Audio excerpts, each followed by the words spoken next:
दोस्तों, क्या आप जानते हैं कि आपके भीतर एक ऐसी दिव्य शक्ति छिपी है जो आपके जीवन को पूरी तरह बदल सकती है? यह शक्ति है कुंडलिनी शक्ति। आज हम इस वीडियो में जानेंगे कि कुंडलिनी शक्ति क्या है, इसका ब्रह्मांड से क्या संबंध है, यह कहाँ रहती है और इसे जागृत क्यों करना चाहिए। अगर आप आध्यात्मिकता, ध्यान और आत्मज्ञान की खोज में हैं, तो यह वीडियो आपके लिए है। वीडियो को अंत तक जरूर देखें और अपने भीतर मौजूद दिव्य शक्ति को पहचानें। कुंडलिनी शक्ति हमारे भीतर मौजूद सबसे सूक्ष्म लेकिन सबसे शक्तिशाली ऊर्जा है। योग और तंत्र शास्त्रों में इसे सोई हुई दिव्य शक्ति कहा गया है। यह शक्ति सर्पाकार रूप में हमारी रीढ़ की हड्डी के निचले हिस्से मूलाधार चक्र में स्थित रहती है। यही कारण है कि इसे अक्सर सर्पिणी शक्ति कहा जाता है। जब यह शक्ति जागृत होती है तो मनुष्य साधारण से असाधारण हो जाता है।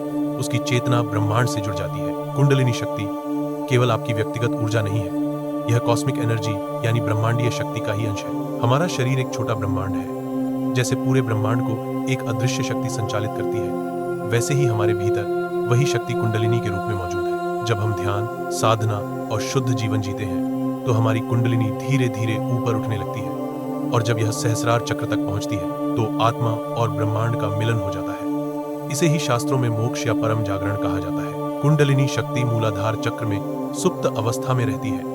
यह शरीर के सबसे नीचे का चक्र है जो हमें स्थिरता और जीवन की आधार शक्ति देता है। जब तक यह शक्ति सोई रहती है, मनुष्य केवल सांसारिक इच्छाओं और सीमाओं में बंधा रहता है। लेकिन जैसे ही यह जागृत होती है, ऊर्जा का प्रवाह रीढ़ की हड्डी के सातों चक्रों से होकर गुजरता है और व्यक्ति एक नए आयाम में प्रवेश करता है।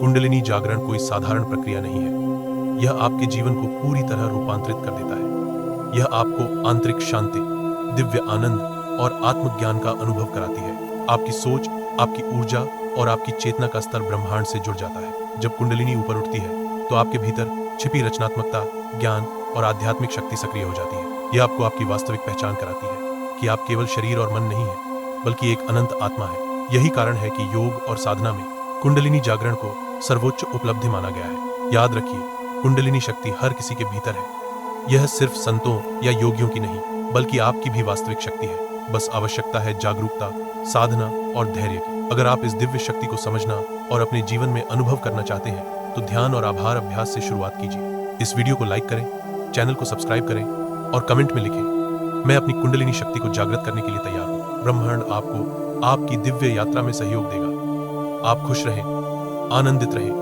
वीडियो में अंत तक बने रहने के लिए आपका धन्यवाद।